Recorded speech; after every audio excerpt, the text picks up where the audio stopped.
Hello, I'm Ron Estes, Kansas State Treasurer, and I want to tell you about one of the most valuable investments you will ever make. I'm talking about investing in your child's higher education. Because when it comes to your child's dreams and ambition, it is never too early to start saving. And when it comes to saving for those dreams, there's no better way than with a LearningQuest 529 account. Each year, we have an essay contest to help children plan for their own future.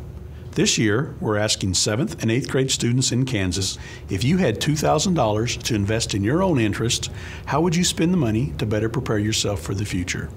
We don't just want students to start thinking about their future, we want them to start planning for it. In this, our 12th year of the contest, we're giving away more money than ever before. A total of $10,000 in prizes will be given to students and their schools.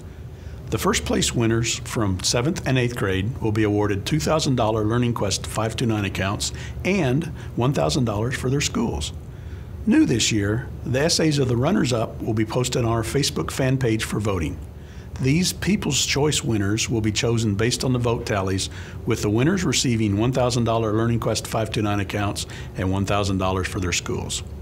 When participating in the contest, individual students are not the only winners. Kansas schools benefit as well. If one child wins for their grade level, the whole school wins right along with them.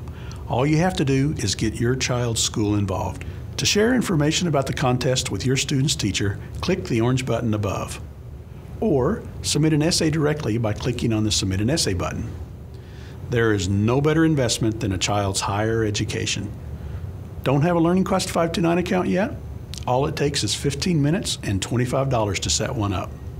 Just visit learningquest.com, choose an investment track, and we'll take care of the rest. Let's all start planning today so our children can reach their dreams tomorrow.